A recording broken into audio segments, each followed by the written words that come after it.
how you're going to calculate the seismic forces, because then how we put the reinforcement, we have not looked at this course. But how you're going to calculate the seismic forces?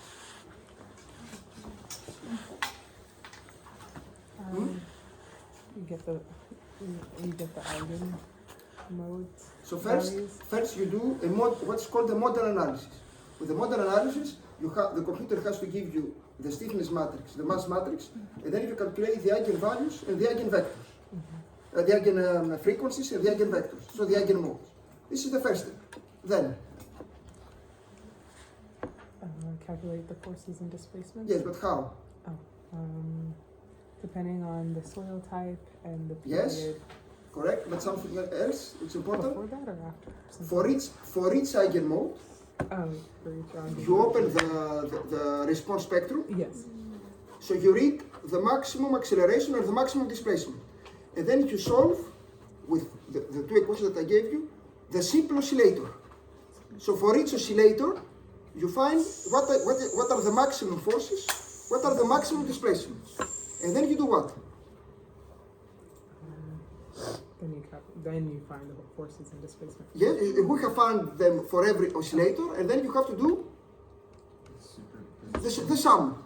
Only that you don't do the sum simply, but you use this square root of the values, okay, this, how to call it, the square roots of the, I don't know, my English is, how to call this, is complicated. The SRSC, I don't remember where it is. Sorry about all this. The square root of the sum of the squares method. Yes. Huh? And why you do this? Why you cannot add them simply? Because of their different contributions. No. Period time. They don't occur at different times. Huh? They don't occur at the same time. Yes, so the maximum values of all the oscillators do not appear on the same time t, on the same time. So if that was the case, you could do a simple sum. But this is not the case, so you have to do something else. So statistically, we find a better value doing something like this, but this is equation, the simplest one. We can use it if the eigenmodes are clearly separated. If you have some eigenfrequencies that are very close, for the first mode and the second mode, then you have to do use another equation which is a little bit more complicated. But the important thing for me is the idea that you have to understand. So you have to do the sum of the forces, the sum of the displacements, and then what about the different directions of the earthquake? What we have said, because this you do it for one direction, for one earthquake. Then You do some load combinations. yes, so you have to do, if we discuss only on earthquakes, in the current version of the codes, you have to do one horizontal earthquake, another horizontal earthquake too, and a vertical. Now in the future versions, maybe they're going to add also a rotational, but so for the moment 3. And then how you're going to do the sum? No. This is another sum now. This is for a single oscillator. So you do it for one oscillator. Then 30% of each direction and one completely. yes, but not only this, you have to do all those 24 combinations. Okay? Why we have to do all this? Why there are all those plus or minus? Because you We don't consider different force direction. Because in the method, because you use the square values, so you lose the sign. So you have two big problems with this method. One, you lose the time, and you have only the maximum values. And second, you lose the sign. So you have to find a way out. So all this, of course, it's simplified. Huh? But okay, this is how we do it today. And in that case, if you combine the 3 directions of the earthquakes and you do the sums correctly, you will end up with, for example, for a given column in your structure, you will keep the maximum value, the maximum shear force of moment, the maximum shear force of shear force that you're going to find, and then this will be your E that is here. And this is the earthquake. And then, of course, you have to add some dead load, some live load, some I don't know what, some pre-stress loads, and you do the whole thing. but the course of earthquake engineering concerning the seismic forces ends here. Now there is another part of the course, but we don't have time to do it. I will show you some photos. Is now that you have the forces, what do you do about if it is a reinforced concrete? How you put the steels? Or if you have a steel structure, how you design how we call them, the bolts. Okay, but it is quite similar to what have you done in a typical structure or a reinforced course on a reinforced concrete or on steel structures. There are some specific details for the earthquake engineering, but the idea is the same. The important thing is to have the maximum forces, and this you get it with this method. Clear? Then, now there is a last, okay, you don't see when you do the method, but there is something important. Once you have calculated the forces and the displacements, you have this, how you jump to the nonlinearity. Because all this is linear elastic. And all this is valid if you use a Rayleigh damping. Because if you don't use Rayleigh damping, you cannot apply the principle, the superposition method. So if it is Rayleigh damping, and if you are linear elastic, you calculate like this the forces and the displacements. I remind you that the displacements and the forces for a simple oscillator are given with those two simple equations that we have done in the course, in the exercise. So you can calculate the vector of the maximum displacements for your complicated building and the vector of the maximum forces. But then you have to do something more to jump to the nonlinearity. So you have this behavioral coefficient factor, we call it in Europe. I don't know how it is called in the States or in other, but the idea is the same. The idea is that you do a linear elastic calculation, you have to jump to the nonlinearity. And nonlinearity means bigger displacements, smaller forces. So you have to divide the forces and you have to multiply the displacements. Now, so you have to be careful because sometimes the idea is always the same, but sometimes this you divide with the forces is already when you read the value on the spectrum. So you have to be careful if it has been already taken into account. But at the end, what you do, if everything is elastic, you have to divide the forces and you have to multiply the displacements. Okay, and then you design your structure. You say that my structure will be like this. Now, why I said that this behavior coefficient is very nice? I mean, it's much better than a simple security coefficient. Do you understand why? I said that this is not just a simple security coefficient, it seems a little bit silly. Based on energy? No, because depending on, in the Eurocode at least, when you start designing a building, you have to choose if it will be a building with low ductility, medium ductility, or high ductility. And if you look at, for example, if you choose medium ductility, then the Euro will tell you that your Q will be 3 or 4. If it is limit ductility, it will be 2. Now, why this is important? Because if you choose a medium ductility or a high ductility structure, there are some rules that you have to respect when you are going to put the reinforcement inside. So it is not just a factor where you multiply, you divide. In order to achieve a high ductility structure, you have to respect something on site. This is why it's a little bit more clever. Right? It is not just a factor, it is a factor, and behind this factor you have some rules that you have to follow inside, because the main idea is that if you choose Q equal to 3, that means that the displacement of your structure could be 3 times more than the elastic displacement without having softening.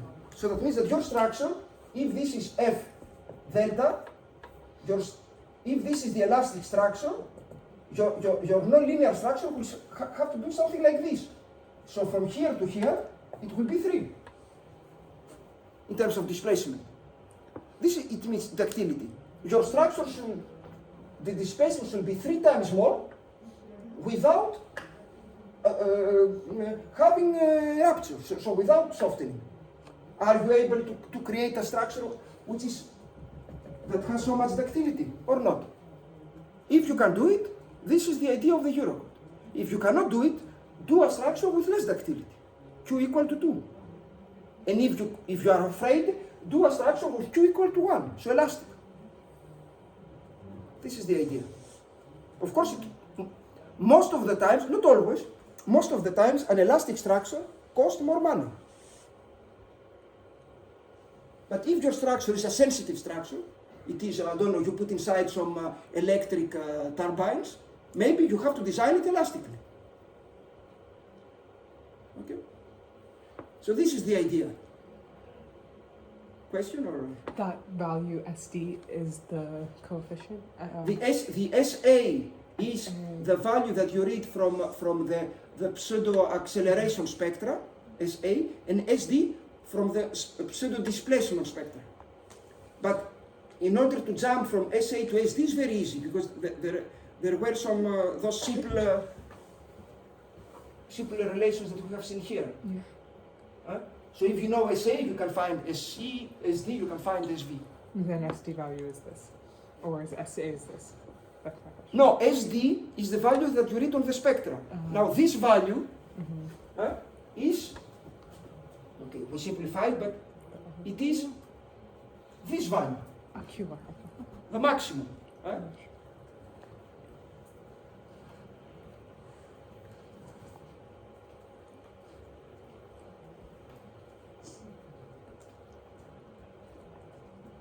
Okay, this is a little bit clear. Yeah, but this one is elastic. Here we have plastic. It's elastic. The calculations up to that point, everything depends. You have to look at the details of the code that you are using because sometimes when you read SA, if you read on some design codes, this maximum acceleration, actually it is SA already divided by Q.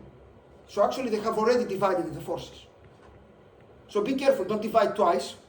But the main idea in all the design codes is that if you do an elastic calculation and then you divide the forces, you multiply the displacements. This is the idea. Now, where exactly you divide the forces or you multiply the displacement, you have to be careful depending on the code that you are using.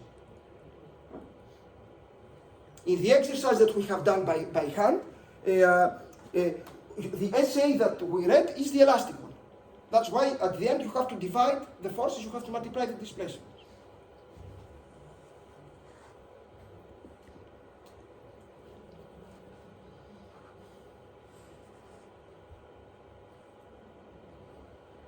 I don't know if I have to give you something else on this.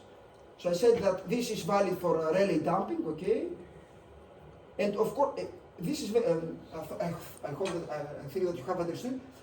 The big difference between the modal superposition technique is that for the modal superposition technique, the results that you are going to have is the displacement and the forces of your building as a function of time. So you have the whole curve.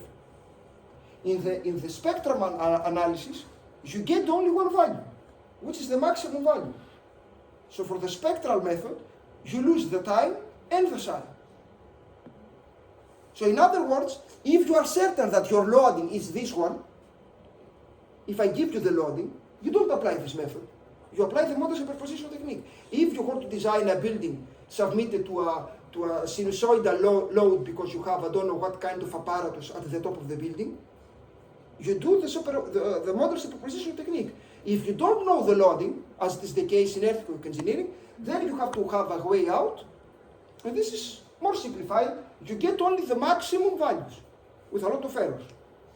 But it is very powerful because the idea of the spectra is that behind the simple line you have all the earthquake that happens in your area.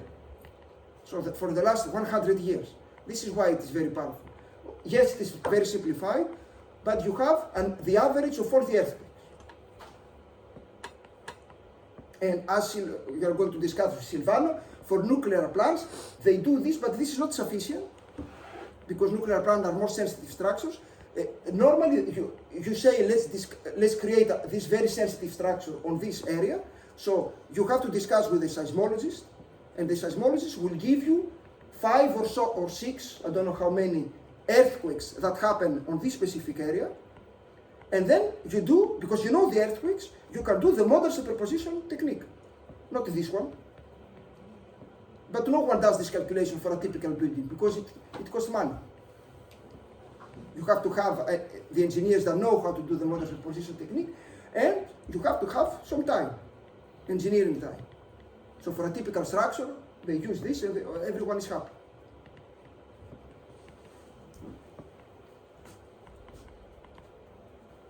Is this a little bit, yes?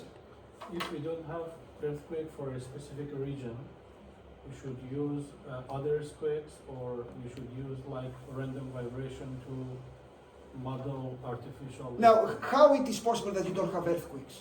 You are somewhere on the planet where Yeah, but there isn't recorded. you don't have any recordings. Yeah, for example. So you are in a country where there are no in this specific area. Yeah. Now okay, this is difficult.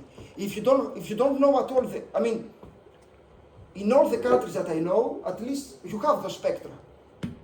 Huh? In all the countries, no? So you can apply the spectra of your country, even though it is not specific for this area, no? Yeah, but the spectra is for like other earthquake from the United States, not for our region. Because you don't have. A recorded earthquake. Yes, but do you have? You are from Iran. Yeah. Do you have a spectra for Iran or not? Yeah, but it's a copy of like ACI and Euroquake. It's not something. It's not something specific for your Yeah. country. This is a problem, yes. Yeah. So the first thing normally is to put some accelerometers to do all the job and to create the spectra typical for your country. This is the first thing. Now, if you don't have,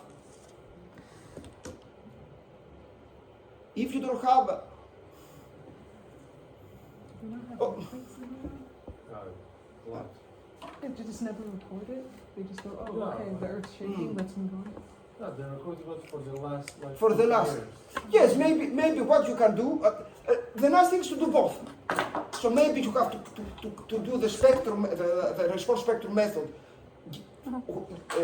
trying some spectra that is not for your country, and then maybe you go with a seismologist and you tell him, give me what you have recorded in the last 20 years, and then you can do the model superposition technique with this specific earthquakes. You can do like this. The model superposition technique is the problem with the model superposition technique is that you don't know what will happen tomorrow. So you have to do a lot of calculations. So difficult.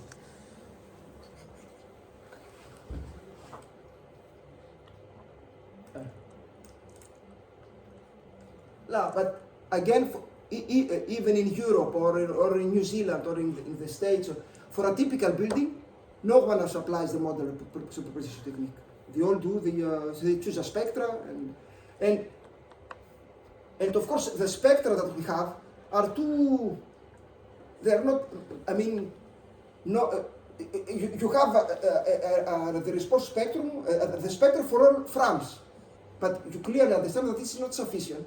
Normally, you should have spectra for the area where you live in a town, a specific town, not something so global. So where you put the equilibrium is a matter of scientific data. You cannot invent. But even the thing, even the spectra that we have in Europe are not sufficient. You can design a building using the spectra in Greece, and then your building will have a big problem after the earthquake. And when you're going to see why your building had a problem, the seismologist will tell you, but you have constructed in this specific area of this town, and it is known that this area is a little bit so. You have to have local spectrum. No, who has local spectrum? You have to buy, to pay, to do recordings and to create it. So everything is an equilibrium of risk and Now, for important buildings, of course, you pay the money. You can create local stuff.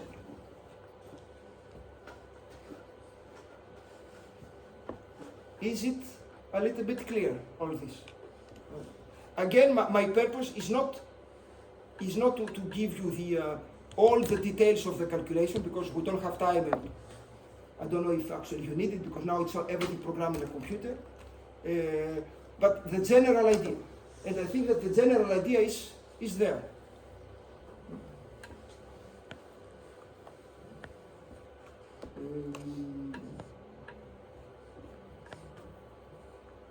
Now this thing, you can do it.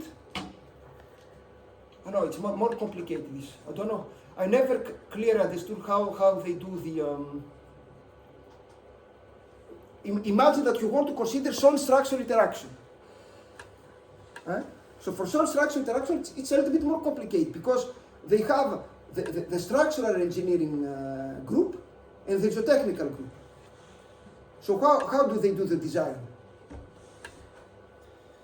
The geotech estimates how big the building is going to be, and then they recommend the foundation system, and then the structural engineer verifies that they follow the recommendations of the geotechs. No, it's a little bit more complicated. I never understood I think, but I don't know, maybe you have already worked on these kind of things. Normally what they do is, imagine for example that you are on a structural thing, design team, so you do a model analysis, considering the building fixed, how it happens, and then they do a static calculation on actually they give you the values of the springs that you have to put below your building. But the problem is that if the geotechnical engineer gives you the springs that you have to put on below your building, the calculation that you have, okay, maybe I mixed up. Somewhere I have to look at this carefully, but somewhere there is no equilibrium between the two, because the first guy in the structural engineering do a model analysis considering that the structure is fixed, so he calculates the eigenmodes and the eigenfrequencies. The other guy tells him, no, it is not a rock, you have to put some springs, so the frequencies are not the same, so this guy has to redo the calculations with a new value of the springs, and the other guy has, so there is a circle that where everyone, so it is not, it's not very scientific to do it like this. So you have to do, both design offices should end up with the same values of springs at the bottom. So it's not very clear, even for me. I've never done this. What I have done is, the easiest thing and the most complicated, is that you can simulate everything. So you can simulate a building, and you can simulate the soil. So if you simulate the building and the soil, this is dynamic soil structural interaction. You apply the earthquake here at the bottom. You put here the parameters of clay, the parameters of rock, the parameters of I don't know what you want, whatever you want, the building, and then you see how these things behaves. And this you do it with model superposition technique, or with you can do some non-linear calculations. So this is the whole thing. Soil structure interaction, considering the soil and the structure together. And this is something that you can do. The only problem is that here I have to give you the earthquake. So you miss the nice thing of the model of the spectrum method. Clear? I have to check better this thing about this dialogue that they have the two offices. Here can we apply the spectrum earthquake Where? for this one? This one? Yeah. No, here we apply an earthquake. Yeah, but we can use a combination of different earthquakes to be more. What they tell you is that they will give you 5 or 6 important earthquakes, and you have to do the calculation 6 times. This is what they tell you. So you have to do the calculation 6 times, and then you can maybe consider only the maximum values. So you can use the model superposition technique, but you're not combining the earthquakes yourself. The seismologist will give you 5 or 6 signals to apply.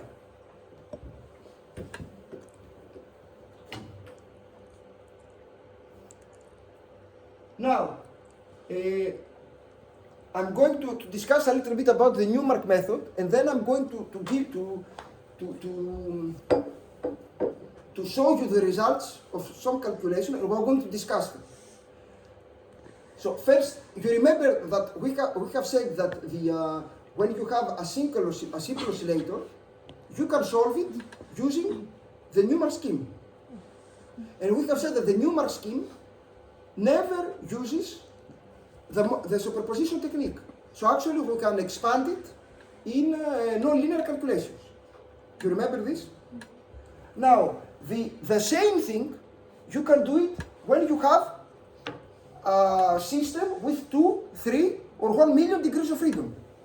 So you can expand the Newmark scheme, and you can use it for elastic calculations and nonlinear calculations. Why we can use it for nonlinear calculations? Because never uses the model superposition and never uses eigenmodes.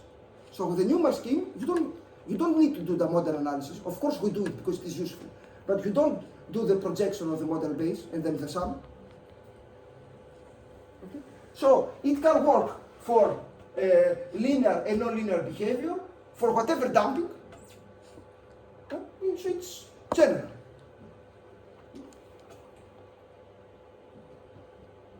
Now, let me show you.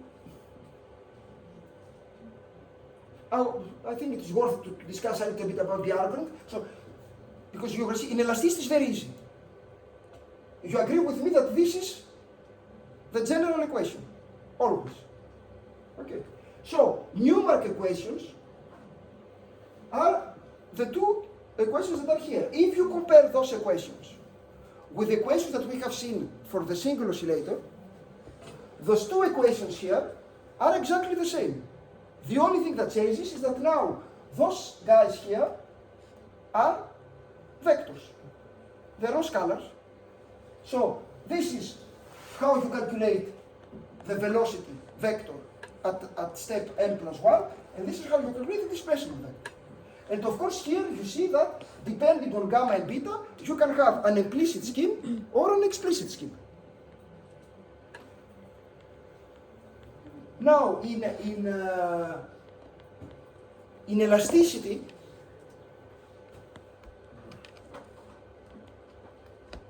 it is very easy, because if you replace those 2 calculations, those 2 equations of Newmark here,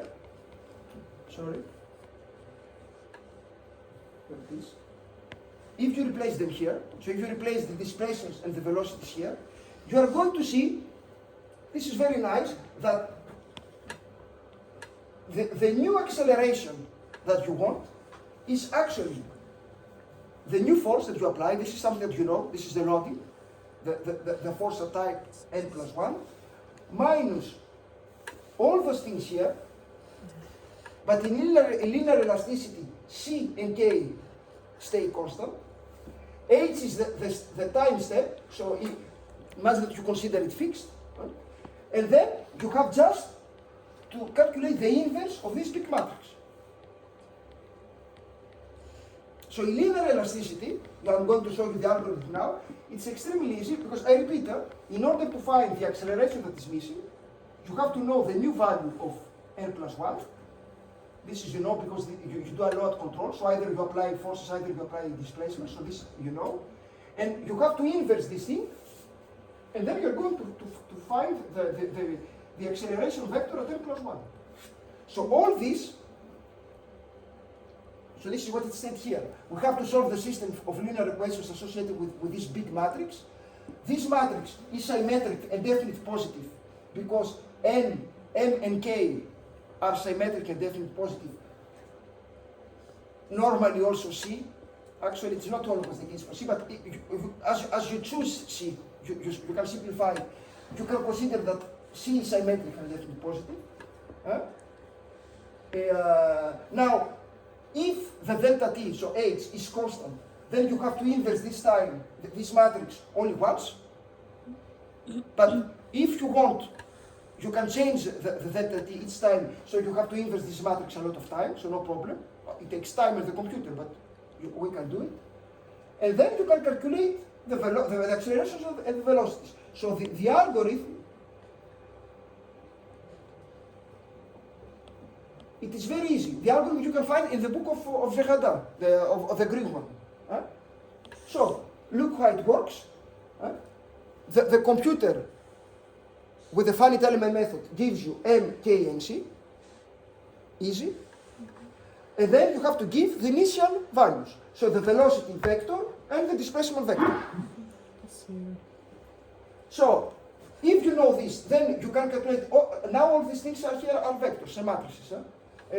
You compute the initial accelerations, and then you start a loop where you have the new step, you increment the step, and those two guys here are the equation of Newmark without the last term. This is why it's called prediction. So actually, there are the two equations, only that you forget those two terms. So this is why it's called prediction. So you say, let's calculate this prediction, Qn plus 1 star, which is not the final value. Then you calculate this big matrix that I told you about, and then you inverse this big matrix. And then you find the new value, Kn plus 1, and then you do the correction. So you add the last term of Newmark that was missing. So if you calculate those things, you can solve a system with 1 million degrees of freedom. So it's not complicated, it's very easy.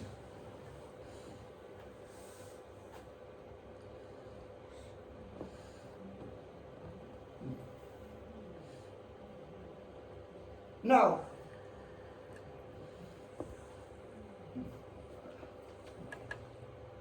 too many things, a lot of hours, it doesn't matter. I think it's better to show you some results. Now, the method, you can also, I'm not going to discuss, you can also use it for non-linear calculations. We have said what is the difference, the main difference between the elastic Newmark scheme and the non-elastic. What we have to change? K should be K, okay? So here, because as you have understood this is the most important thing. So here, let me explain very briefly. Of course, you have to spend some time to do it, but the non-linear Newmark scheme is the same as before, right? Only that here, this is the first equation of the Newmark without the last term, as before. Right? This is the same thing, so you miss the last term. And if you remember well, I told you that in the implicit scheme, you have to do how we solve an implicit scheme. If you remember well. In an implicit scheme, to go, you are at step n, you have to go n plus 1, and you need a value at n plus 1. And what do we do, generally speaking, in order to solve it? Because this value is missing. Predict it and then check it. You suppose a value, whatever value you want, for the variable that's missing, then you have another equation, you recalculate the value that you have supposed. If the two are almost the same, that means that your initial guess is correct. Otherwise, you have to iterate. So here, in the Newmark scheme, we suppose that the value that's missing is 0. So this is, but let's consider the value that's missing is 0. So you calculate this, and then you have to calculate what's called a residual vector. So this residual vector, if it is very small, that means that your prediction for q double dot n plus 1 is 0 is correct. Otherwise, you have to correct this value, but it's not important. too many things, doesn't matter. We don't have time. No, but I think it is better for me to present you some results. Okay? Now, so imagine that you have a finite element code where someone has implemented, or you have implemented, the numerous scheme for nonlinear dynamics. Okay? And imagine that you want to do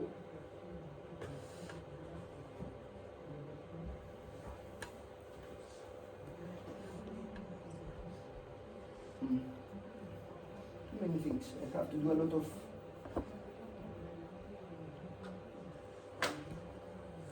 doesn't matter. Let's keep also this thing. Okay. Now imagine that your practical problem is the following, and that was the exercise that we did in ourselves. We participated to a research program where there was a building that was constructed in Cyprus, and that building was constructed at the 50s. So at that time, there was not earthquake design code in Cyprus, so that means that the building is not supposed to resist to an earthquake. Okay? And then the research program was the following. Imagine that you have this building here, like this.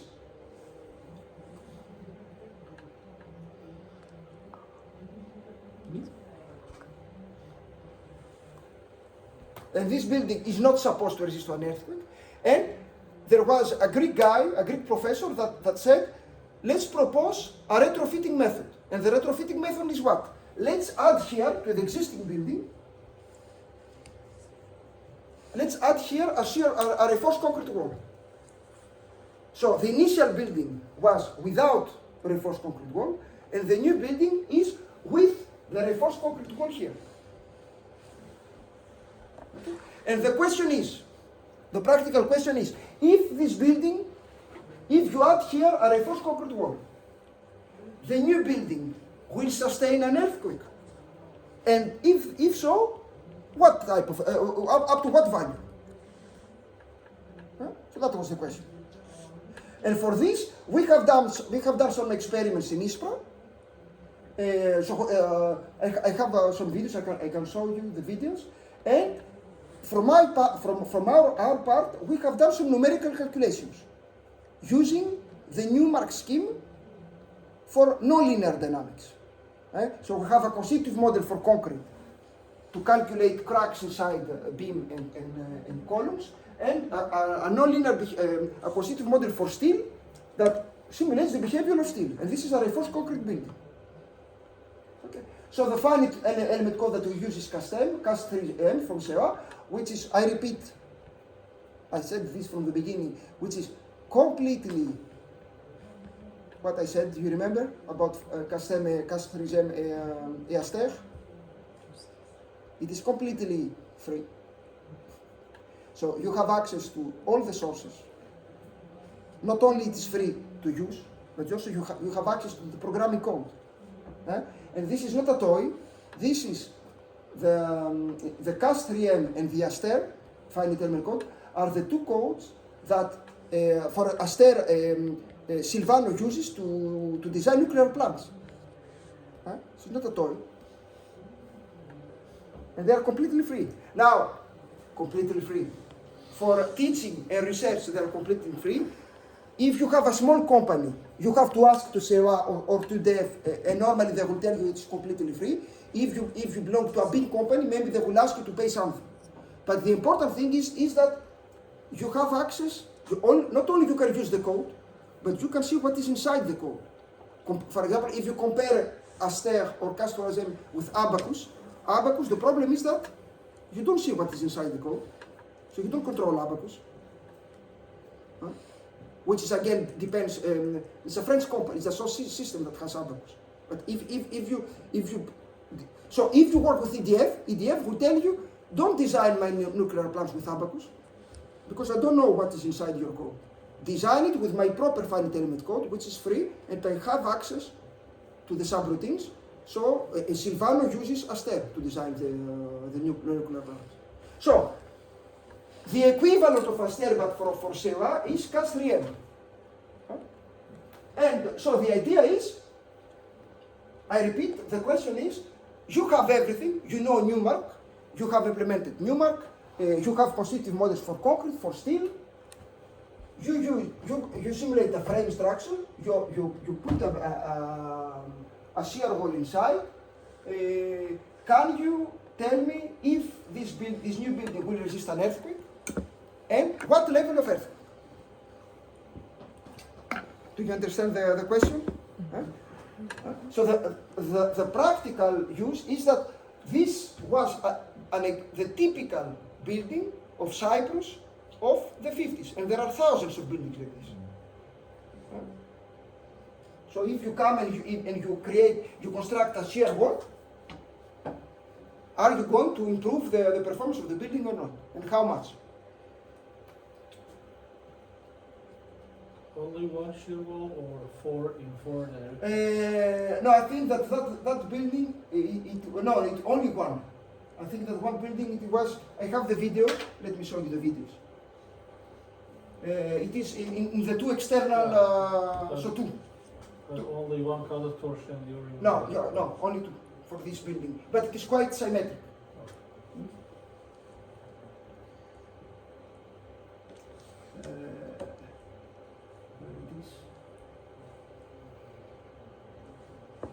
Where are my videos?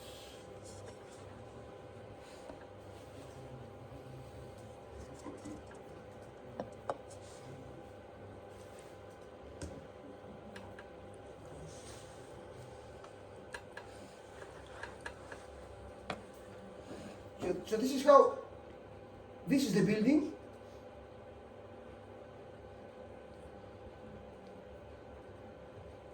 So you see, now I agree with you. Now we have tested in one earthquake. Now if you have two earthquakes, maybe you have to put, okay. But that was a research project. So we tested only for a building in this direction, for an earthquake in this direction. So that was the frame. And they added this shear wall. They constructed the building at the European Laboratory for Structural Assessment at Istra in Italy. They constructed outside the lab. So this is, the scale is one, so it's a real building. And then they have transported it inside the lab. So this here you see. So they transported the building inside the lab.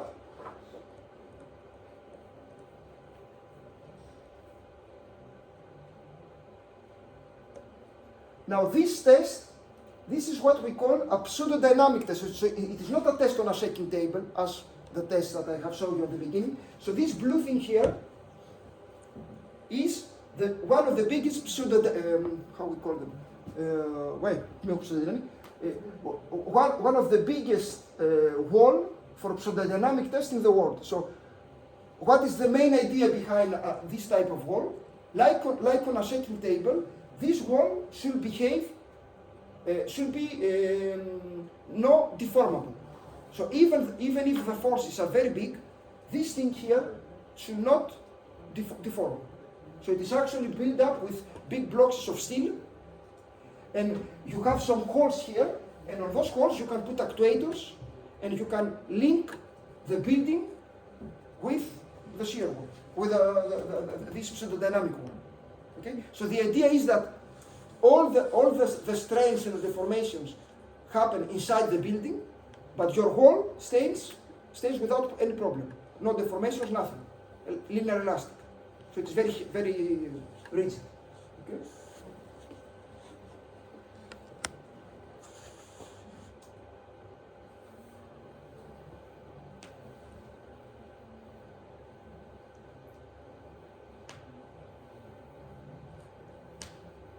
Now all those cables here are why? Why we have all those cables? Because those cables, the building is instrumented. So you have strain gauges,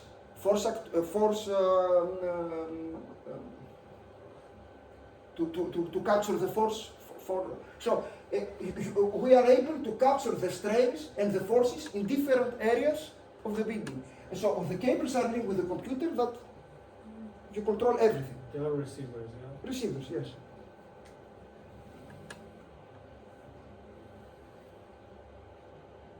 Now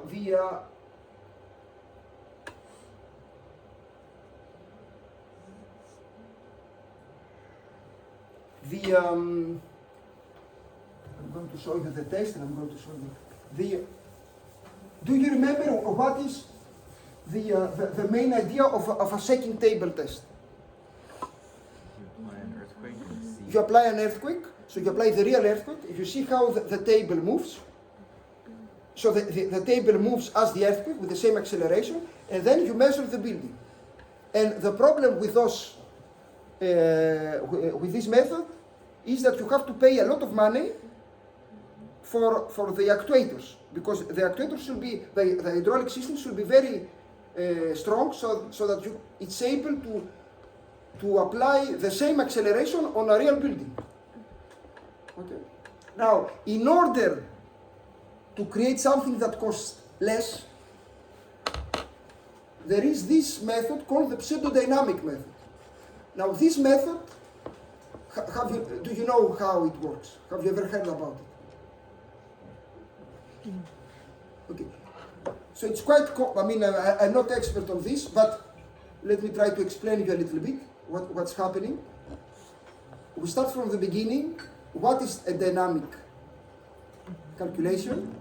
Is a calculation where you consider what? Inertial forces. Inertial force. So why a shaking table test costs a lot of money? Because you have to be able to apply very big accelerations to a very important mass. Okay? Now, the idea about the dynamic test, which is an old idea that now you can have it in different labs in the laboratory, is how I can decrease the cost of my test.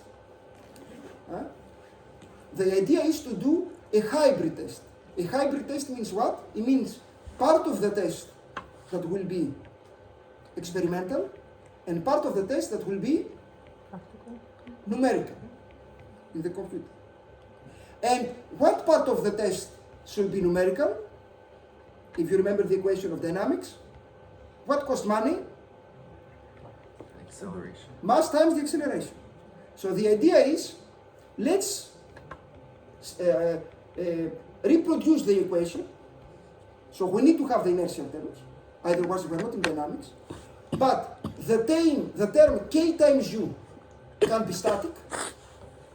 So we do the experiment statically. So the experiments you are going to see with the video can last 20 hours. But it is not a static test. Why? The term mass times the acceleration is reproduced in the computer. So the inertia terms are numerical. The static terms is the experiment. So how it works, you have a very simple MATLAB or Python model that reproduces this building. You apply to the model with your computer the earthquake. The model, you solve the equation, tells you what are the dynamic displacements that you should apply to the building. All this is the computer. And then you go to this building, you have actuators, and you apply the displacements that were calculated from the computer. So I repeat, the displacements are dynamic. So you apply the displacements. But now the displacements, you can, all the inertia terms in the computer. So you can apply the different displacements in a static way. So you apply the displacements, you measure the forces experimentally, and the forces returns back to the computer. And you go to the next step. So it is to simplify what I'm saying to you. There are a lot of tricks behind. But what you have to understand is that the idea is that although the test is static, the inertia terms are not neglected, they are numerical. So the displacements that you apply at the end comes from a dynamic calculation. But the experiment can last hours. So once you have they have put it, I can show you here the experiments.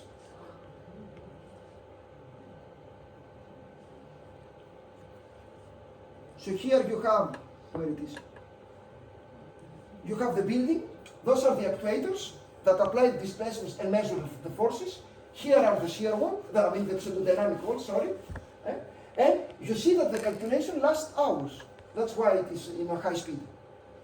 So although the experiment is can last 8 hours, this is a dynamic experiment because the inertia terms are calculated with a computer. So you can do the experiment. Do you remember why those boxes are added on the those boxes here?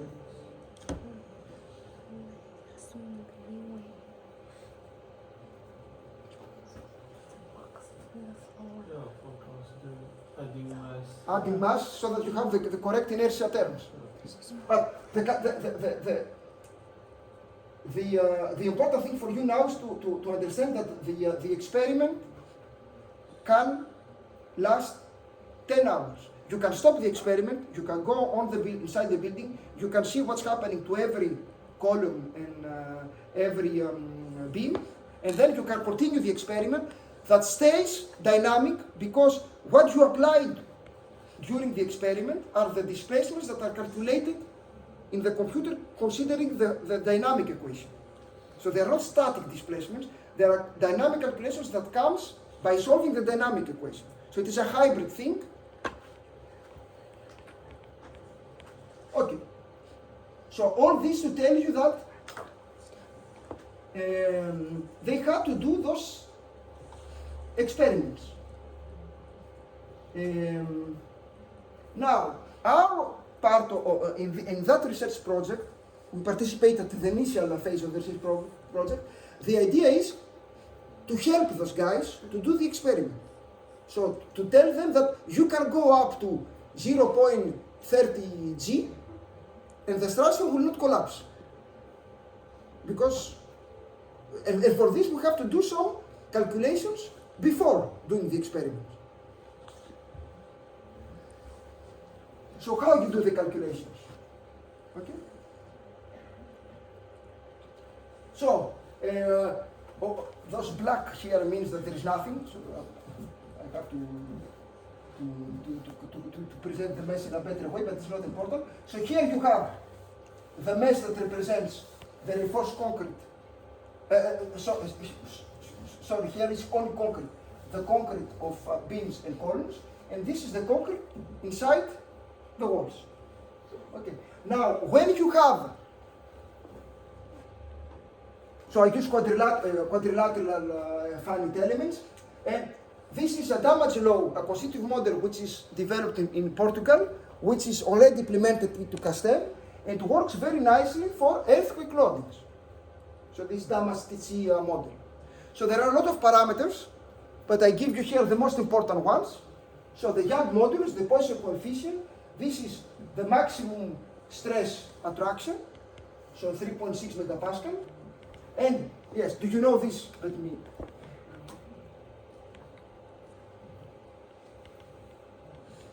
Let me see if you have an idea about what is the Young modulus of concrete. Do you know?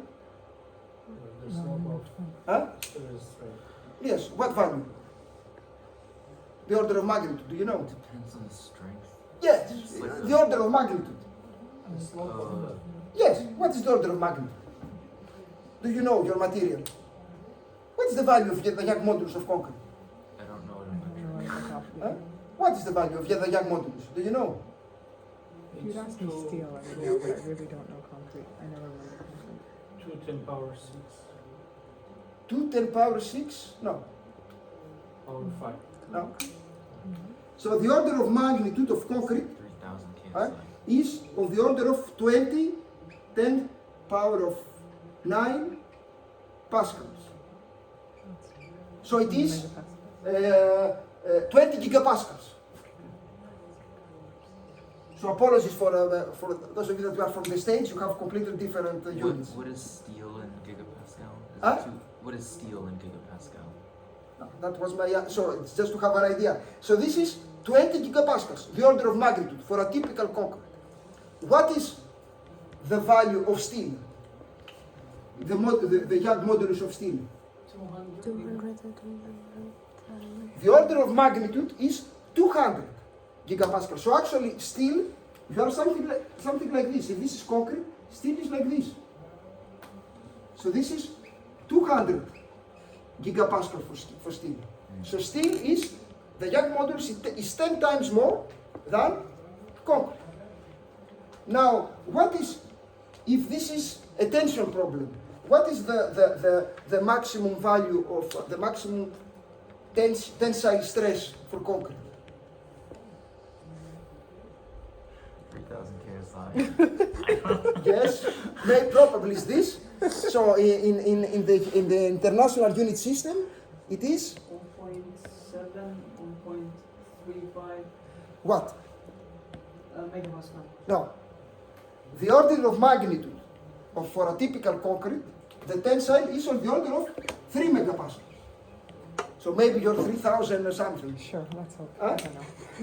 Okay. I don't know. What is Material. the order of magnitude of steel here? The top value. It depends, but like, Depends on the. it's Yes, like 60. the order of magnitude. 30 what?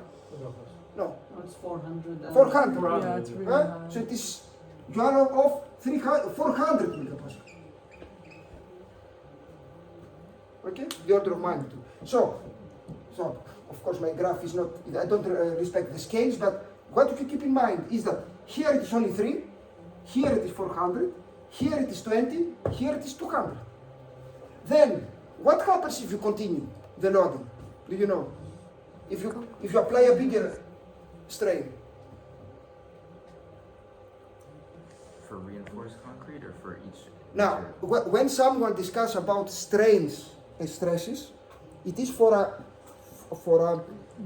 given for a material point. So either concrete, either steel. You cannot have reinforced concrete. Right? Otherwise, you start mixing. So for concrete, It stops. Yeah. No? Break to It's become to a break the point and concrete. breaks because it's brittle.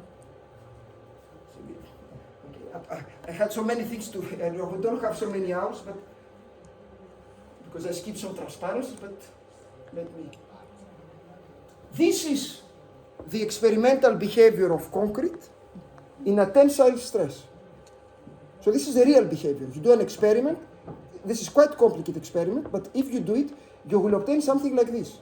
So that means if you go up to 3 megapascals, then it does not break. You have a softening, you have something like this. Now, in the design codes, in order to do calculations simply, you say that it breaks here. When you're going to do your first nonlinear calculation, you are going to see that if you lose this, you lose money.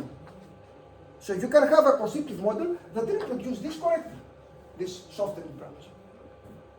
Okay. And actually, you have you go down from 3 to 1 megapascal here. Now, okay, what is the behavior of steel? Now, it depends on the steel, but normally you have something which is much more ductile, and either you have a behavior like this, which is in terms of plasticity theory, it's called elastic, perfectly plastic material, either you can have a behavior like this, where you have what we call a hardening, and then it goes down. Why am I saying all this? Yes, because now this is important. If you choose a constitutive model for steel, for concrete, the constitutive model should be able to reproduce this 20 gigapascal, this 3 megapascal, this softening branch, and now, because most engineers know this, 3 megapascals, but they do not know this. What's the value here? To have an order of magnitude in terms of strains. I think 0.025. No, much smaller. The elastic limit in terms of strains for concrete is of the order of 10 minus 4. So here I put 1.8, 10 minus 4. So after a very small strain of the order of minus 4, you are here at the bottom, at the top. I mean, you are at the peak. 10 minus 4. Now, what is the behavior of concrete in compression? This is tensile behavior. What about compression? Do you know? So this is not anymore a course on earthquake engineering, but it doesn't matter. I'll give you some. Huh? The value is much bigger. How much? 40. So the order, you take this value and you multiply by 10. Yeah. 30 megapascal or 40 megapascal. But this is not only this thing, but you see here the experimental behavior for a tensile test. You see here the experimental behavior for a compression test. So actually, it goes up. Actually, what you're going to see is that the Young modulus is the same. So again, 20 gigapascal, and then, apologies for my graph, you're going to be here at minus 30 megapascal. So 10 times more. But the, still here. And then you are going to have softening. Okay? So you see it here, we'll go up here to minus 50 megapascal, and then we'll have softening. So the behavior of concrete in compression is much more ductile than in tension. This is why we say that concrete is a quasi-brittle material. Because in tension it is quite brittle, but in compression you have bigger ductility.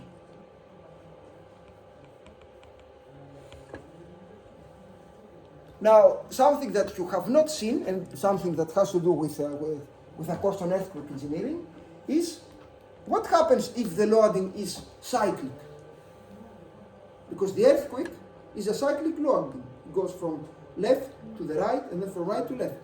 So what will happen? Imagine that you do the experiment here, so you go to this point, and then you start decreasing the strains. What will happen in concrete? Do you know? This is just tensile behavior, this is just compression behavior, and now imagine that you do a cyclic test. So you go up here, so you increase the strains. You go up here, then you go up here, and then you start decreasing the strain. What will happen? More details. Huh? We have residual You will have residual strains, yes? What else? Can you The tell me? magnitude of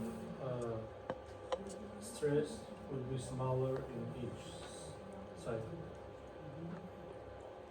Yes, yes. Let me, when you do the unloading, the slope of the unloading will be the same as the Young modulus or smaller or bigger. Same until it reaches the inelastic. Now, Could you please repeat your... the slope of the unloading slope will be the same as the Young modulus, bigger or smaller. So for concrete, if you do the experiments, you are going to see that the unloading slope will be smaller. So you will have here permanent strains, and here you will have smaller Young modulus for the unloading. So for an earthquake engineering non-linear calculation, you have to have a very nice constitutive model for concrete that simulates the 3 megapascals, the 20 gigapascals, the 30 megapascals, and when you do the unloading, a smaller modulus. But then, let me show you the experiments. So here you see, let me show you some experimental data, and I'm going to discuss something else. So what we see in this graph, because it's a bit difficult to understand, this is stress and strain. Those are experimental data for concrete material, okay, experiments that were done in the 90s, where here, this small part here is the tensile part, and here it is the beginning of the compression part. So you are up to that point, let's say. So we don't see the end. Okay. So look what's happening here. Here you have the 20, this is the Young modulus, the slope. So you have the 20 megapascals. Here you have the softening. Here, if you stop here and you do the unloading, the slope here is smaller than this one. But then look what's happening. Experimentally, so this is real life. You go like this, and then it goes like this. And if you measure the slope, you will see in concrete that this slope is equal to this one. So how you can understand this phenomenon? You close the crack. Close the crack, right? It's written also there normally. Huh? In earthquake engineering, your constitutive model for concrete should have what it is called a crack closure effect. So the model should be able to reproduce this thing. This and then this. So finally, let me show you in 1D because it's easier. This damaged TC model, if you see here the results for concrete, so the upper part is tensile behavior, and here you have compression. You see that you have almost 3 megapascals for the stresses, and 30 megapascals here, so the order of 10. Here you have the same Young modulus between this and this, and here you have a smaller loading slope, and here you have the crack closure effect. So your constitutive model, this is 1D, but this is a model in 3D, should be able to reproduce all those phenomena. If you have a constitutive model that can reproduce all those things, then you can use it for earthquake engineering, nonlinear dynamic calculations. Clear a little bit? This is concrete, but the structure is reinforced concrete structure. So what about the constitutive model for steel? What can you tell me about steel?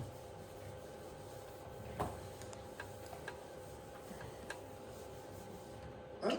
So if this is sigma and epsilon, we said that here the Young modulus is for steel 200 gigapascals. So 210 to the power of 9 pascals. So I don't know in your 29,000 KSI. KSI. So, and then imagine that you have a linear or a non-linear hardening. So you have something, let's put a linear hardening. You have something like this. So imagine that this is 4 megapascals, 400 megapascals, and here you are 500 megapascals. Now this value here, it is of the order of -3. I don't remember what they put. Yeah, right. 2, yes, ET, 2 -3. So this is of the order of -3. So you remember for concrete, it is of the order of -4. So this is of the order of -3, and imagine that you go here. Now when you do the unloading, what will happen? The unloading slope. If you do the experiments for a steel bar. The slope will be the same. Yeah.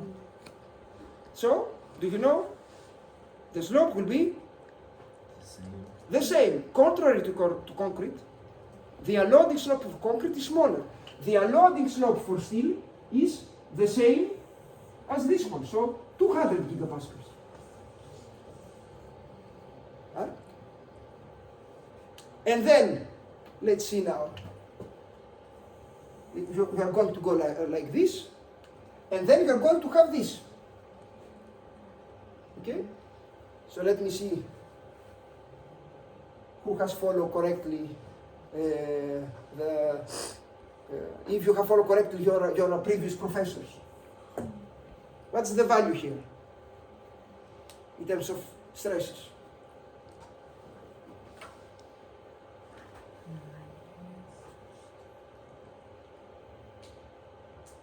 So at what value of stress I'm going to this slope here,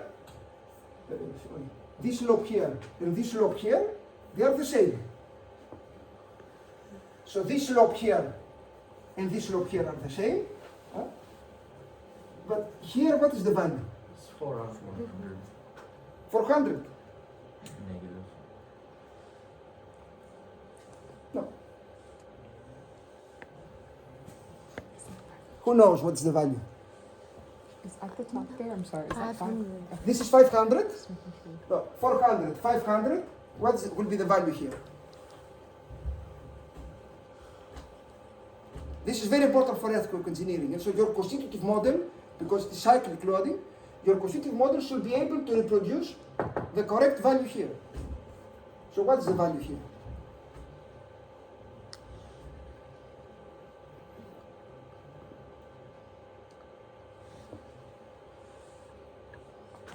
No one knows?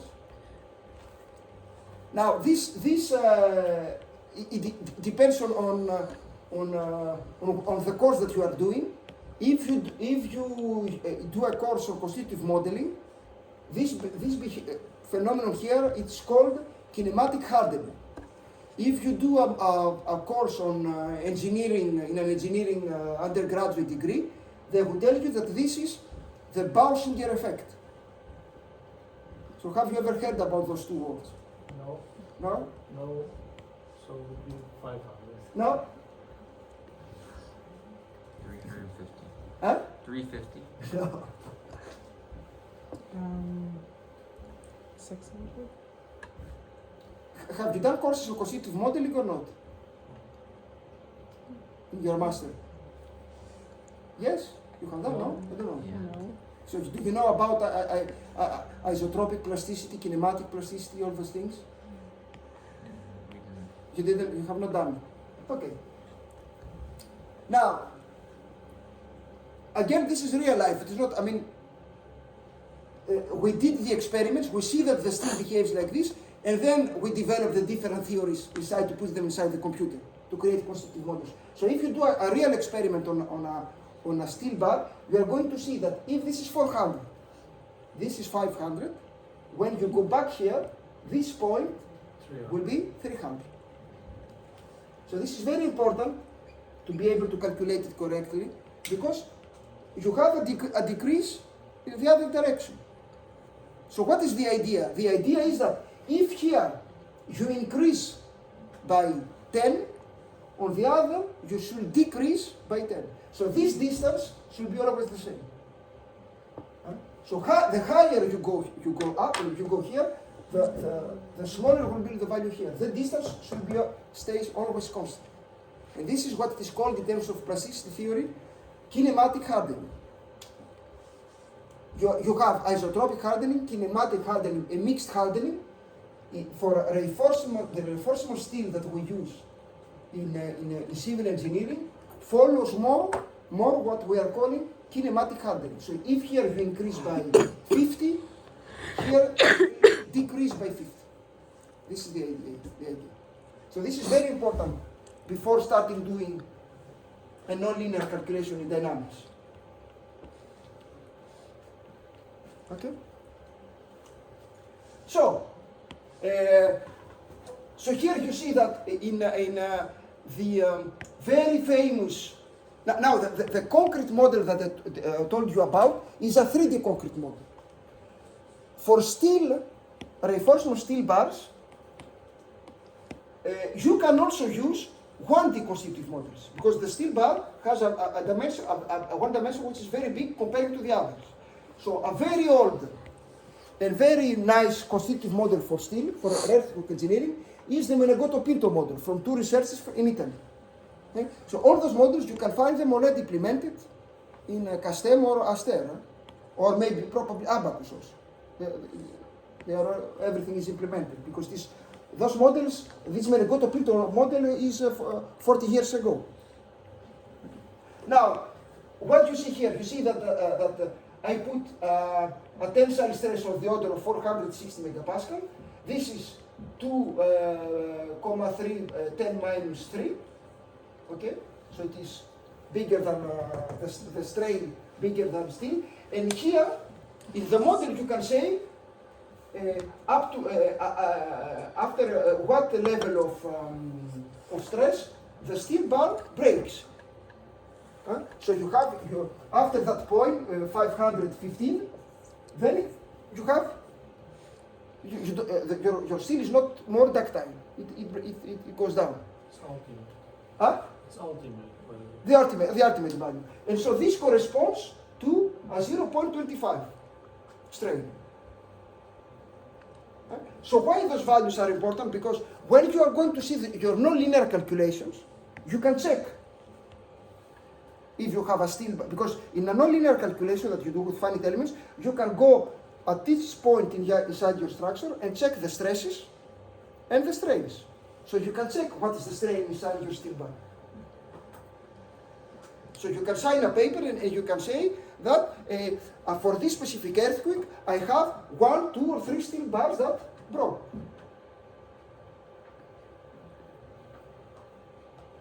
Okay, so this is okay. Now, this is, sorry, you don't see anything. So this is the, you don't see anything even with this. This is the accelerometer. So now, when you do the Newmark scheme, you don't use anymore the spectra, you apply an earthquake, like the model superposition technique, only that we are not calculate the eigenmodes because we do nonlinear calculations. So there is no superposition, no modal projection. We apply the load. And this is the acceleration as a function of time. So you apply, forget about this. Here you remember, before starting a calculation, what an engineer does is plots the signal in the time domain and in the frequency domain. So the frequency domain is the Fourier spectrum. So what you see here, this is the signal in the time domain, when you can see the duration of the signal, the maximum values of the acceleration, and here you see the frequency domain. So what you see here that the signal that I gave you before has very high frequencies here, of the order of 200, 300 Hertz. And frequencies here. Now, what is your first reaction? If you are a civil engineering person that does earthquake calculations and you see the signal. Uh-oh. Yes, why? It's probably near the natural frequency of the building. Yes, but this is something that always happens. You cannot avoid resonance. The O is from something else.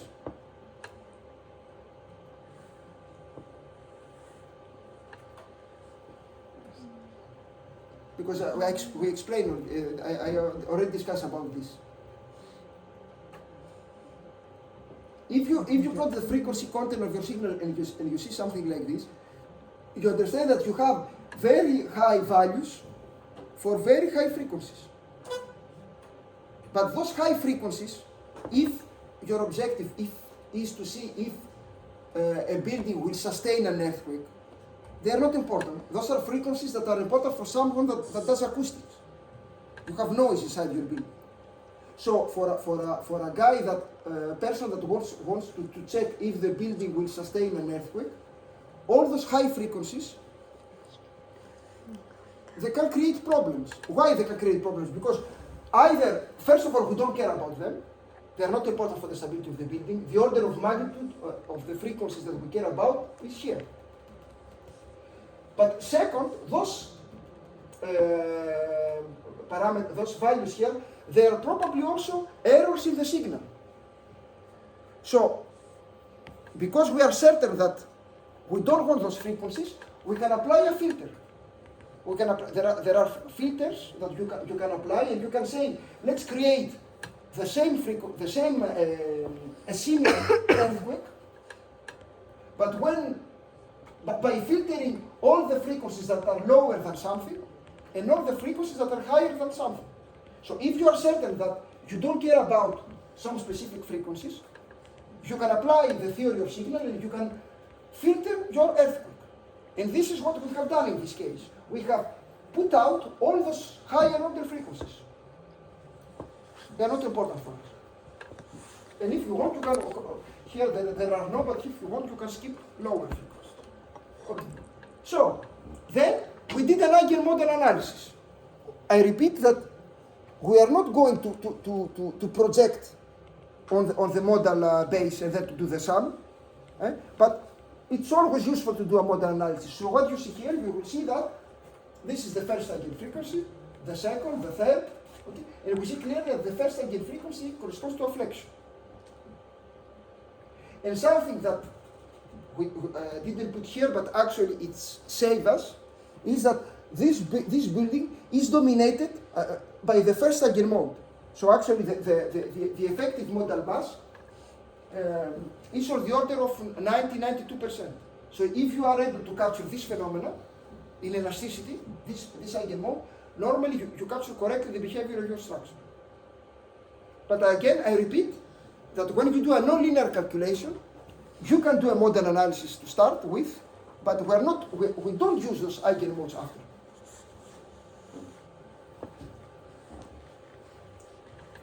So then, you press, the guys at ISPRA told us, do a calculation, nonlinear calculation, and tell us if the building, that I repeat, this building normally is not able to sustain an earthquake. Yes? I'm sorry to make you repeat, but you said you can do the modal analysis, but we disregard the eigenfrequencies? Yes, what I mean is that it's always useful to do a model analysis because you see what are the eigenmodes, and you see which of the eigenmodes are important. Mm-hmm. Now, because we are going to do a nonlinear calculation, we are not going to use them anymore. We're not going to use the model projection and then to add the values. So it's just to filter Just out. to have an idea.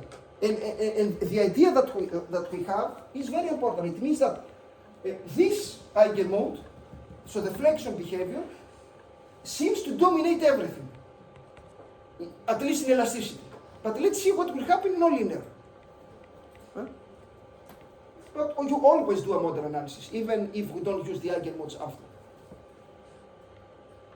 Okay, so the guys from the experiment told us, in order to do the experiment, we have to know what values of earthquake we have to apply. We don't want to destroy the building with the first earthquake, so tell us what will happen. So we said, okay, we were in front of the computer and we said, let's apply a small earthquake. So what is the small earthquake? A small earthquake is of the order of, so we took the signal that I gave you and we scaled down at 0.1 g. So the maximum value of the acceleration, it is 0.1 g. 0.1 g means 0.1 times 9 meters per second. So the maximum acceleration of the earthquake is this one, okay? Which is a small earthquake, 0.1 g. I repeat that the building without the shear wall normally cannot sustain an earthquake like this, because it's not designed for an earthquake. It was designed only for gravitational loads.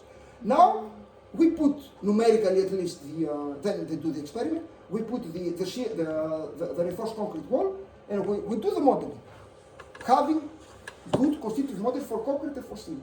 So what will happen? Now, in the Newmark scheme, and also in real life, in a design office, you have to put a damping. What is the order of damping for a reinforced concrete building I told you about, if you remember? 5 what? 5%. So here, what is the value of damping that I put? Very small.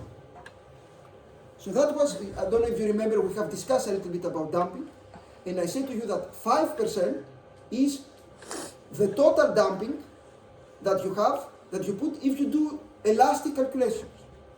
But if you do nonlinear calculations, in your model, you have also damping, you introduce damping because of the cyclic behavior of the constitutive models.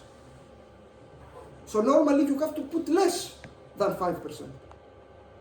Clear? Now, the particular thing about the pseudodynamic test is, I told you that the inertia terms are calculated in the computer, and that the test in itself is static. So actually, in a pseudodynamic test, there is not such a thing as a viscous damping. So not only we put some damping in the constitutive models, but also there is no viscous damping. So that's why if you simulate a pseudodynamic test, the damping that you have to put is very small. So that's why it is 0.25%. Okay. But if you do a typical non-linear calculation, the order of damping that you put is of the order of 2 or 3%. It's not so low. This is very low because the pseudodynamic tests do not have any viscous damping inside. Okay. So we went to the computer, we simulate the building, we put the damping at 0.5%, loading 0.1 G, and we press the button. So Newmark scheme, no model superposition technique, no projection on eigenmodes, calculates correctly the vectors Q dot and Q W dot as a function of time, and then the computer told us, here you have the displacement of each floor as a function of time after your nonlinear calculation. So here you see the displacement of first floor in green, in yellow, second in green, red third, and blue fourth. So if you look at the values, you're going to see that this is centimeters, so we are almost at 3 centimeters at the top for this building. Now, first thing that you have to think as an engineer is that the order of magnitude seems correct. When you have an earthquake, you don't have displacements at the top of 2 meters, neither 2 kilometers, neither 2 millimeters. The order of magnitude seems correct. Second thing, what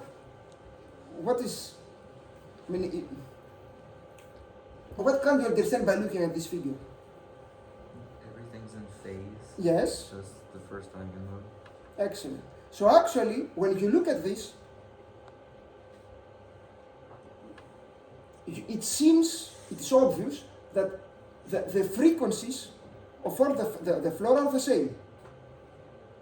And if you do a Fourier spectra on this signal, what you are going to find?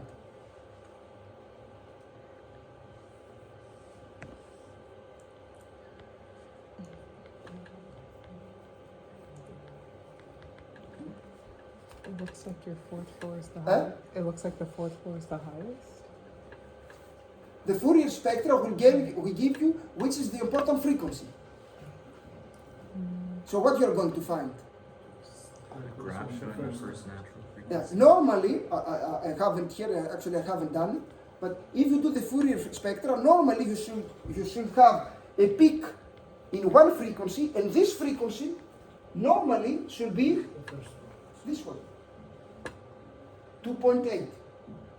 So actually, it seems, this is a non-linear calculation. So actually, again, I repeat that mathematically speaking, there is no such a thing as eigenmodes and superposition, all these things. But it is, if you do the Fourier spectra here on those 4 signals, you're going to see probably that the most important frequency is a frequency that corresponds to the frequency of the first eigenmode. So it seems that the first eigenmode dominates the behavior, even though the behavior is nonlinear. And actually, the deformed shape of your building will be this one. It will not be like this, it will not be like this, it will be this one. This is why we have those things. But is that correct? Is it true?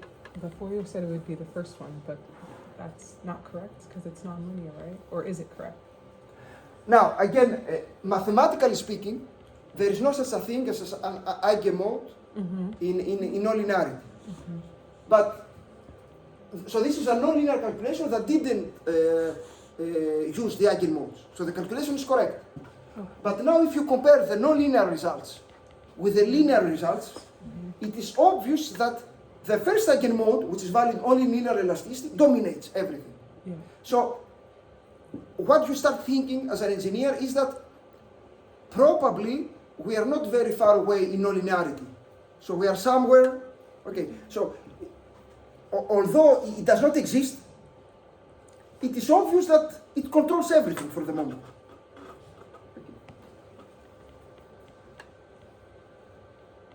And this is also a first indication that probably this earthquake is small for this building. But we can continue this. That means that they can do a bigger earthquake. They can apply a bigger earthquake during the experiment. Because this earthquake, the building stays almost elastic. Now, if you calculate, or using when you do a finite element analysis, you can also say to the computer, give me the forces.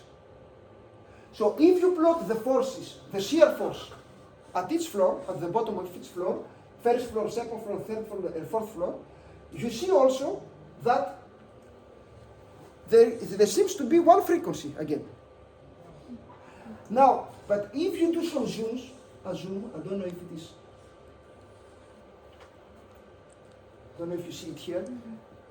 So do you know what those things indicate here? I mean, if you do the same thing for the displacements, let me do for the displacement, it's much more smooth, no? If you do the same thing for the forces, look here, for example, where it is here. What do you understand? Why there are some here this thing?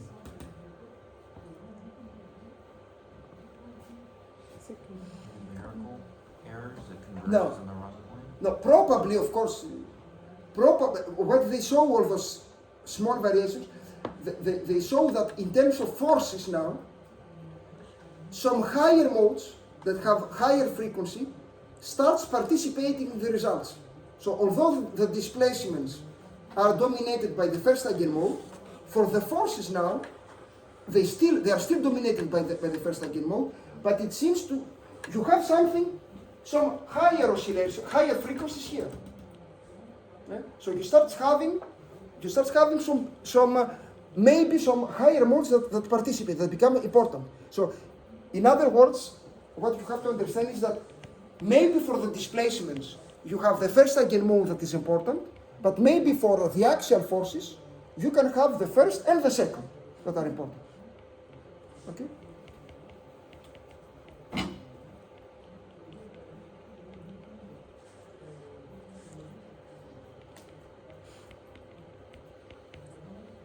Now, third graph.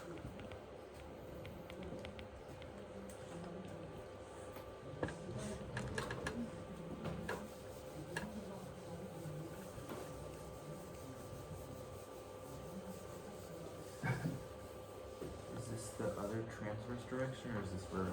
This one, I will explain this a little bit more complicated.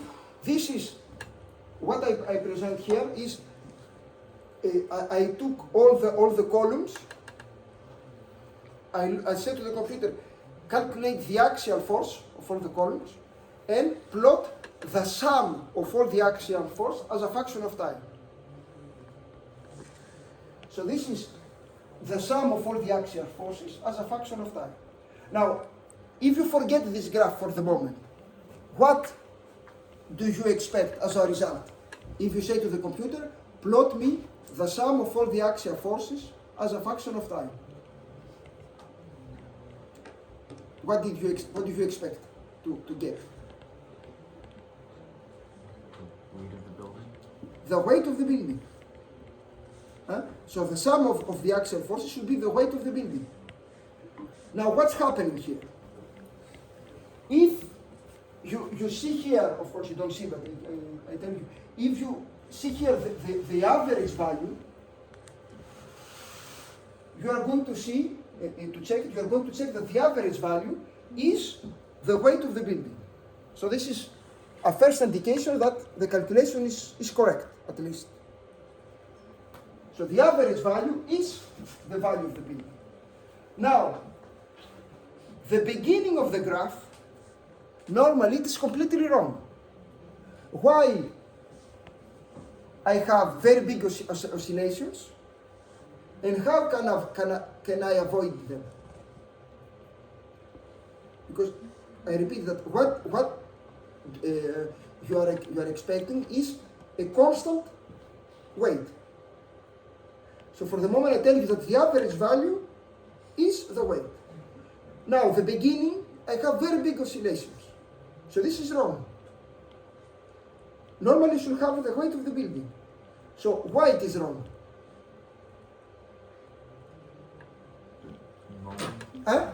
Moments from the inertial force, and maybe it's just kind of hard to resolve it on each side of the building. No, I think I didn't test, but I think that the reason why I got those big oscillations is that when you do a dynamic calculation and you say that at time 0 I have no building, and at time 0 plus 0,000 something I have 200 tons, this thing here creates inertial forces in the vertical direction if you do a dynamic calculation. So this creates vertical oscillations. So in order to do it correctly, normally you should do what? You should not start at time 0. You have two ways out. Either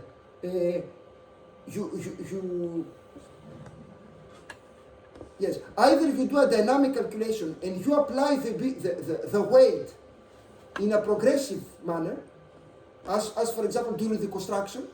So you say that the first week I have only 10 tons, the second week 20 tons, and then you add it progressively.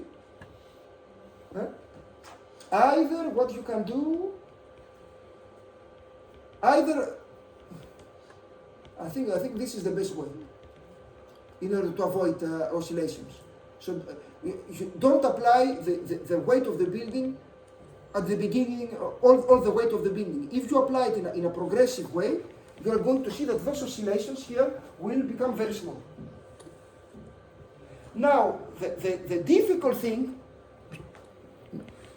to understand, probably you have not heard about it, is that the oscillations here are correct. And this is something that's always neglected by the design codes. If you do a linear elastic calculation, dynamic calculation, you are going to see that this is first time. So you are going to see that the axial force is equal to the weight of your building. Okay? This is what you expect. If you do a linear, this is time and this is force. So this is here because it is negative. This is minus 100, minus something, minus 800 meganewtons. I don't know. Now, in nonlinear dynamics, the problem is that you can have the creation of cracks. And the creation, when you have your beam or your column that has cracks inside, what it means that the neutral axis of your column moves. So actually, let me explain a little bit like this. Your column starts moving like this. So each time you have a crack, the crack closes, and you have an excitation of the vertical direction. So even though it's strange, I mean, if you have not seen this before, even though the earthquake is only horizontal, because of nonlinear dynamics and the cracks that you have inside columns, you can have those cracks that close and open. You start having a variation of the axial force around the average value. So those oscillations here at the end are correct. So you are going to tell me it's not important, those variations. They are important because here I'm going to scare you a little bit. Imagine that you want to design a building which is not very heavy. Right? If you have a building which is not heavy, So normally you will get this. Okay? And imagine if the oscillations will be so big that you're going to have this. So that means, and this is the risky part, that means that sometimes if you have cracks inside your building, and if your building is not very heavy, the force will become a tensile force and not a compression force. So your building wants to lift up. And you have not designed a building for positive axial forces. Right? Yes. You said the oscillations are due to cracks, and this is the weight of the building, correct? Yes. But how can a crack take away from the weight of the building? I understand how you explained it, oscillating, but whether it's present or not, it shouldn't change. No, imagine that here you have the weight, Yeah. and here you have another force that goes to put this up. If this is bigger than the weight, then I do the sum all the time. So I do the sum. But the weight is not changing. It shouldn't. Right? No, because what is the weight? The weight is an inertial force. So this inertial force, mass times the acceleration, can change. The mass isn't changing. But Yeah. the weight is. Not the mass, the Rookie mistake. Acceleration. Yes. vertical acceleration changes. So most of the time, this phenomenon is not very important, but if the structure is light, you can have tensile force inside your columns. And if you have tensile force inside your columns, you have not designed for tensile forces. So that was a parenthesis. Now, for this building, that was a heavy building, everything stays, here we are negative. So the zero is, where is the minus? It's positive here. So all those forces are negative. So we don't have this problem. So even though we have variations, it is always negative, so we don't, but be careful about this. Now, and this is where it starts to become more interesting. When you do nonlinear calculations, normally you have access to some variables inside your building. So you can have values, access to what is called damage in concrete and plasticity in steel. So this is damage which is happens in concrete due to tensile behavior. Okay, this thing here. Now, what did I tell you about, and you know about concrete for tensile behavior?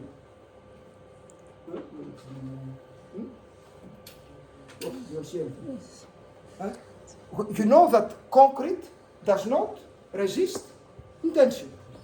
So normally, when an engineer sees damage due to tensile behavior, actually, this is not at all alarming.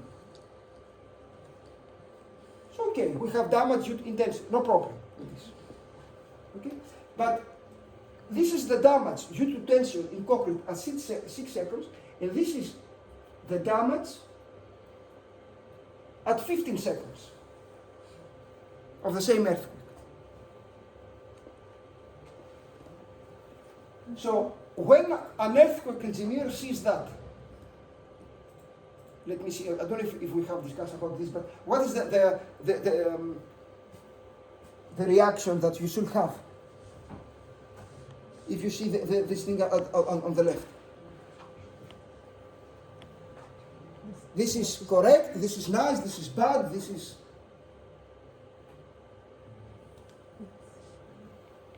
This is damage due to tension, this is damage due to compression. So for compression, we are almost zero. For compression, for tension, you are at this. So is this something that tells you that the building resists? The building has problems? Huh? Normal for reinforced concrete. First of all, here we see only concrete. This is only concrete. Second thing, what I said that damage due to tension, it's normal. Damage due to compression, so here there is no damage due to compression. So this is nice. The building seems to resist without problem.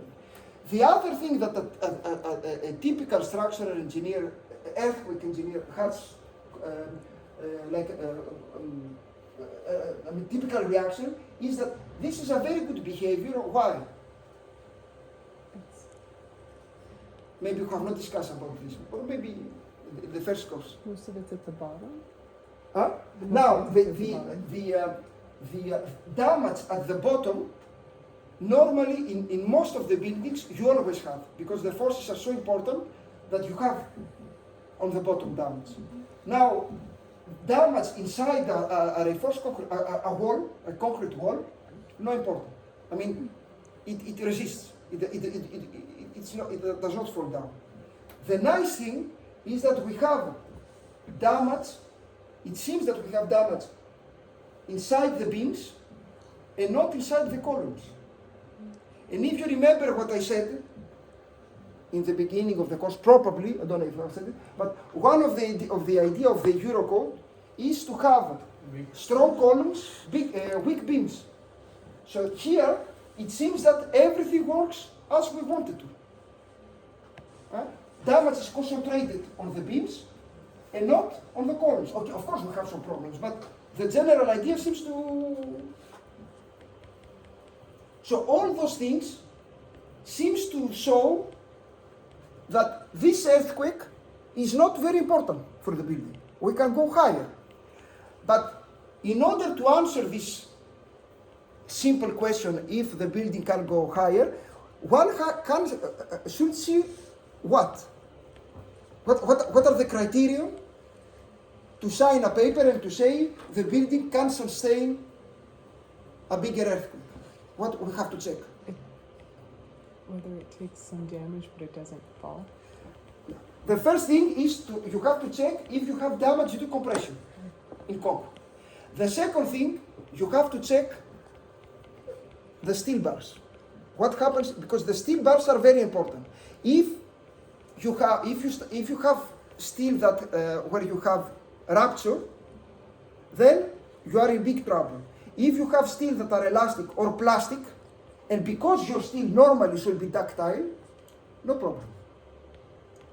But this, the finite element code can give you this information, because if you look here at the steel, this is the horizontal steel bars and the vertical, and here you remember that this is here the strains. So the elasticity limit, if you remember, it is 0.0023, and the rupture is 0.25. So if you look at the values here, you're going to see that almost everything stays elastic, and maybe this specific point in the red, it is plastic. But we are far away from 0 to 25. So that from those graphs, it is obvious that the building can sustain a much bigger earthquake. Nothing happens in the steel. If you believe the results of your computer, of course. And we did the same thing for in the reinforced concrete wall. But okay, so because we have 5 minutes more, so we said to them, you can go higher. 25. We were at 0.1 G. Go to 0.25. So I repeat the same thing. So I will give you, here is the displacement as a function of time. You have the forces. Here you have damage. Here again, you start having problems at the bottom here. But again, the shear wall can sustain, it does not collapse. The most problematic part are the column at the base. So if you start having damage due to compression at the base of your column, this is very risky. So you see here that how damage evolves inside the beams. This is nice. And if you look at the where I have not put it, if you look at the steels, you get the maximum values of what it is 0.03. So we are inside the plasticity domain, but we have not steel that has been cut. Okay, so all this help us to say to those guys, you can go higher up. And we did a calculation with 0.35 G, which is okay, not a very big earthquake, but correct. I mean, a significant one for a building that was supposed not to sustain an earthquake. So when we did a 0.35 G, the computer did not converge. So it did some time steps, and then it blocked. And if you look, so here are the forces, and if you look the damage, okay, but where it is, somewhere here, I think. I don't know if you see it. I don't have the. I missed some important. Normally, yes. Normally, what we I didn't have the. I don't have the image, but normally at the bottom of a column we had a diagonal line that appeared here that shows significant crack at the bottom of one column. So, but at the end, this is what I want to tell you about, is that at the end we said to those guys that from the experiment you can do several earthquakes, start from 0.1, you can go to 0.2, you can go to 0.3, at 0.35 G, be careful. So, and this is how they have done the experiments. So we have done several experiments up to the, not the collapse, but up to the... So at the end, the answer to the original question is that this building that cannot sustain an earthquake, if you put a reinforced concrete wall, can go up to 0.3 G, 0.35 G, without collapse. And then, of course, you have other criteria. What is the cost? But our purpose is this. Can you answer this question about an earthquake? You said there's a slide missing that shows the damage, some damage in compression. I don't know if I have here the. Yes. Here that was okay. So here we had a very important damage due to compression. Actually, to simplify all this, the criteria that what you have to check is: do you have important damage due to compression for concrete, and do you have reinforceable steel bars that were cut? Meaning you have strains of the order of 0.25. If you have those two, this is the, let's say, two criteria that show you that your building is at its limit. You cannot go further up. This is, so at this point, it's either no damage or compression or it's any damage, because this looks to me really small. Sorry, I was a little bit quick. Yeah. See, this, I was very quick. Normally, in a damage constitutive model, the damage variable goes from 0 to 1 if it is a scalar damage variable. So if it is 0, it is elastic. If it is 1, it is completely cracked. So here you are, in this line here, you are almost at 1. So it's like if you have a very big crack. But the important thing is not the crack, this is what I want to explain you about, is the crack due to compression. The crack due to tension, they are normal. The cracks due to compression, they are important because if you remember the first course with the video, if you have very important compression and if your concrete has been cracked, you have how it is called, flabement. In the steel bars, you have Yielding? not yielding, the other one, when you have big compression stress. Buckling. Buckling, you can have buckling of steel. So the problem always is steel. If there is no concrete there, the steel can buckle.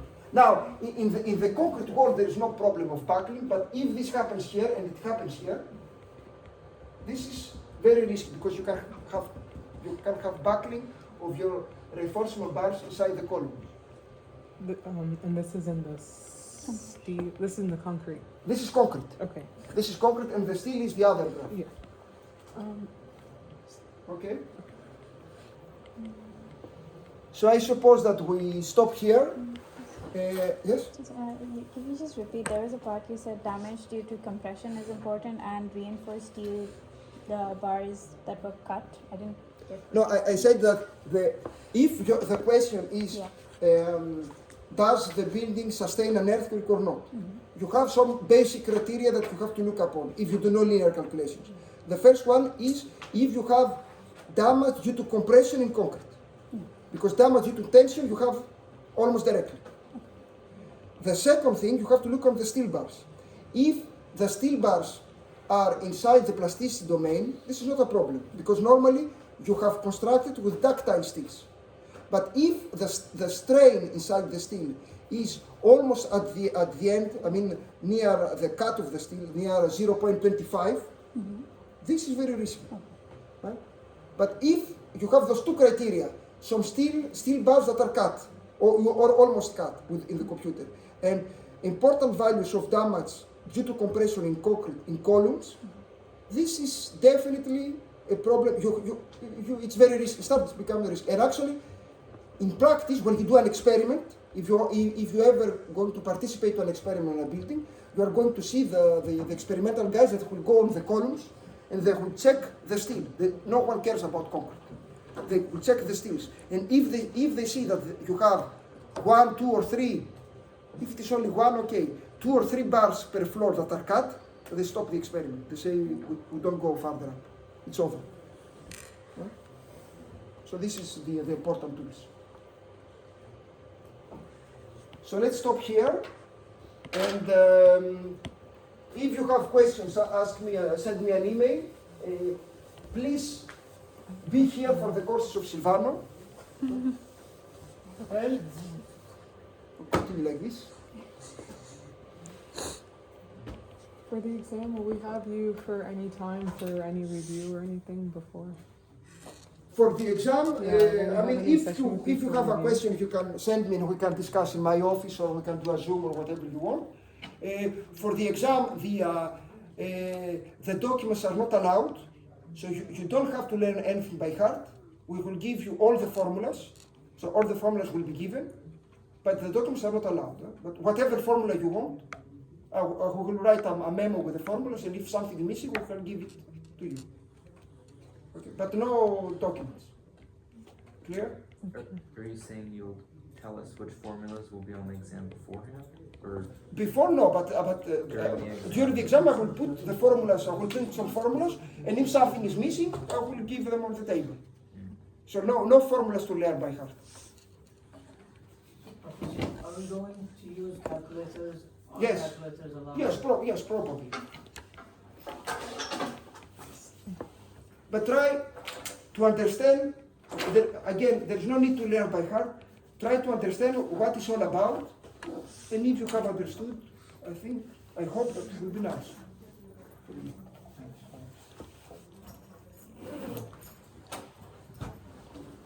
Okay? Thank you. Thank you. Thank you.